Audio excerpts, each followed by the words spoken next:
All right, welcome back. Hope you're all having a great week. Today we're continuing our RBT exam practice question series. We're going through a set of practice questions together and breaking them down. If you're new to the channel, welcome. If you're returning, welcome back. Please like and subscribe. If you're looking for our proven study materials, please check out rbtexamreview.com.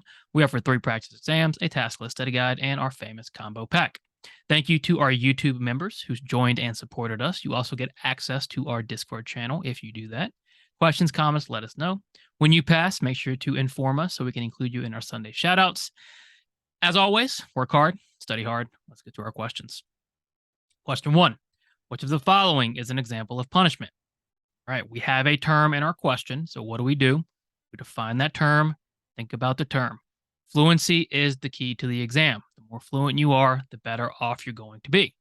So in this case, punishment. What is punishment? Punishment is adding something or taking away something to reduce future behavior. Remember, for consequences, we want to look at how the behavior is affected in the future. Is the behavior changing and how is it changing? So if the question wants an example of punishment, we're looking for a scenario where we add something or take something away and that behavior decreases in the future. So A, James engages in self-stimulatory behavior. You put James in timeout and he continues to engage in self-stimulatory behavior. Well, ask yourself the obvious question. Did the behavior decrease? It did not. James continued to engage in self-stimulatory behavior. Was the timeout punishing? No. Just because we use a traditional technology like timeout does not make it punishing. You have to look at how it affects behavior. And in this case, James continued to engage in self-stimulatory behavior. We did not punish James. B, John loves to dial random phone numbers from his phone. Disconnect his phone service so that the calls he makes do not connect. What do we know about this situation? John previously would dial random phone numbers and he would get reinforcement for making these calls. In response, you disconnect the phone service so that the calls he makes do not connect. So now John can dial all the random phone numbers he wants, but nothing is going to happen. So we're withholding reinforcement for a previously reinforced behavior. And when we withhold reinforcement for a previously reinforced behavior, what do we do? Or what are we doing? We're putting that behavior on extinction. B is more likely extinction rather than punishment. Remember, extinction and punishment, not the same thing. C, Jane is praised in science class for raising her hand, but ignored in math class when she raises her hand. So when we reinforce a behavior in a certain situation and put it on extinction in another situation, what does that sound like to you? You've got a target behavior you're putting on an extinction. You've got another target behavior that you're reinforcing. You are doing what? Well, you're differentially forcing. Jane's behavior could increase in science class. It could go down in math class. C doesn't look like punishment. It looks like differential reinforcement. And then D, Jimmy loves his teddy bear. Whenever Jimmy starts to whistle, his dad takes away the teddy bear and Jimmy stops whistling. All right, did the behavior decrease? It did. Jimmy was whistling. We removed teddy bear. Jimmy stopped whistling. Negative punishment. Tricky question, hard question to start with. But if you get to D, like you should, because you should read all of your answer choices, then you can clearly see how D is punishment, how it's an example of punishment, especially compared to A, B, and C. D is a clear example of punishment. Our answer here is Jimmy loves his teddy bear. Whenever Jimmy starts to whistle, his dad takes away the teddy bear and Jimmy stops whistling. Always, always, always read all of your answer choices, no matter what. Dharma and Greg are in constant competition for the approval of their advisor. Yesterday, their advisor asked them how their research was going. Dharma said she types 10 pages per day. Greg said he types 12 pages per day. They are using what type of measurement to one-up each other? Dharma and Greg are having this little competition because they want their advisor to like them and pick them or whatever the reason is, right? Doesn't matter. Yesterday, their advisor said, how's your research going? Dharma said, I type 10 pages per day. And Greg said, well, I type 12 pages per day. What kind of measurement does that sound like? When we talk about a frequency and a time, we use that per, what are we typically talking about? A, frequency. Well, yes, we do have frequency, right? Where they're counting pages, but they're also doing what? They're quantifying it with a time component, right? It's not just I type 10 pages or I type 12 pages. It's I type 10 pages per day. So my rate Greg's rate is 12 pages per day. Dharma's rate is 10 pages per day. Greg has a slightly higher rate than Dharma. What type of measurement is Greg using to prove this? Well, rate, frequency, pages per time, day. Not duration, not how long it's taking them to type or how long they're working. And it's not latency. We're not looking time between SDs and responses, anything like that. We're simply taking the rate of pages per day and comparing the two. So, what type of measurement are they using to one up each other? B, rate. Which of the following set of reinforcement schedules would indicate thickening the reinforcement schedule going from left to right? Easy question. First glance, may look difficult. I promise you it's not. Read the question carefully. What of the following set of reinforcement schedules would indicate thickening? Stop there. When we say we're thickening a schedule, what are we doing? We are decreasing the response requirement for reinforcement. Okay, so less responses, less time to receive reinforcement. We're making it easier to receive reinforcement. We're going from left to right. So meaning on the left is going to be our thinnest schedule, and our right will be our thickest schedule. So A, CFR, continuous fixed ratio, continuous reinforcement, fixed interval, variable ratio. This would be a great example of thinning the reinforcement schedule. A VR schedule is typically the thinnest type of reinforcement schedule we can use. Okay, so if we're going from continuous to a variable ratio schedule, we are thinning the schedule. If we look at B, we just reverse VR and CFR, right? So we're going from a variable schedule, a thin schedule, and we're thickening it up to CFR. B looks like our answer. C, FI, continuous. Remember, continuous reinforcement is you're reinforcing every instance of behavior. Continuous reinforcement is the thickest schedule you can have. So if CFR is not here on the right, we can't choose it. Okay. The only one where continuous reinforcement is on the right is B. This is a much more technical, much more analytical, much more theoretical question. Okay. This is advanced basic reinforcement schedule stuff. Now, if you're still confused with basic reinforcement schedules, go review it. You want to get these questions right on the exam. These are easy questions. They should be easy to complete. Okay. But you need to know what VR means, what CFR and FI and continuous reinforcement and fixed ratios and all that stuff is, right? We have to know what those things mean. So if you are completely confused on this question, make sure you go back and review our basic reinforcement schedules and what thickening a schedule means, what fading and thinning a schedule means, all the above, right? When is the appropriate time to prompt a client or learner? Now, easy question, right? However, in practice, as a BCBA, new RBTs are always prompting at the wrong time. The most commonly made prompting error is prompting after the behavior occurs, right? You say point to blue, the client points to green. You say, oh no, this is blue, and then you prompt. Not where we want to prompt, right? Remember, a prompt becomes a temporary SD. A prompt is there to evoke the desired behavior. It doesn't do us any good to prompt after the behavior's already occurred, right? So in this case, we're asking when is the appropriate time to prompt a client or learner? A, before the SD is given. Well, if the SD isn't given, we don't know what we're prompting. So the typical order goes SD, prompt, response, consequence. You give the SD, point to blue, then you prompt pointing to blue, client engages in response, you follow it with a consequence. That prompt is sandwiched between the SD and the response. Prompt becomes a temporary SD, but it has to follow the SD. B, before the behavior occurs. Absolutely, right? The prompt is evoking the behavior. You don't want to prompt after the behavior. What about C, directly after the behavior occurs? No, just like we've been talking about. You don't prompt after the behavior occurs. It does us no good. And then D, after you give corrective feedback. So this is what I see all the time, right? We have our antecedent, we have our behavior, we have our consequences and our corrective feedback, and then we prompt before we pause for another trial. You need to give the instruction, prompt, and then let the learner engage in the response. That is the appropriate time and the appropriate order that we need to go in for these type of trials. So when is the appropriate time to prompt the client or learner? B, before the behavior occurs. Saturday, an entire team of RBTs attended a group supervision meeting and training. Each RBT received feedback on individual performance and how the team can better serve their clients. What should the RBTs do Monday? Ethical question. Slow down, analyze, take in the information you're given.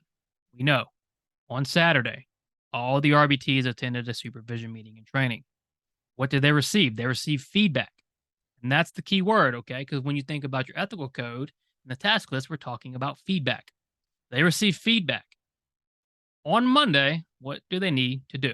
And it's straight from the ethical code. A, continue doing what they were doing before with no changes. Well, when RBTs receive feedback, should they just not change anything? Should they ignore it? Absolutely not. Not what they should be doing with that feedback.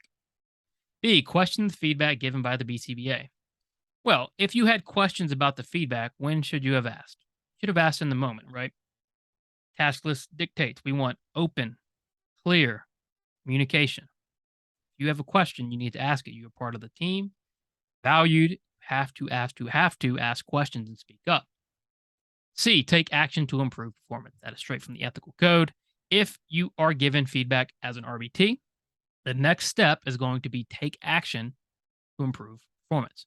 D, none of the above? No, because what should the RBTs do Monday after receiving feedback on performance?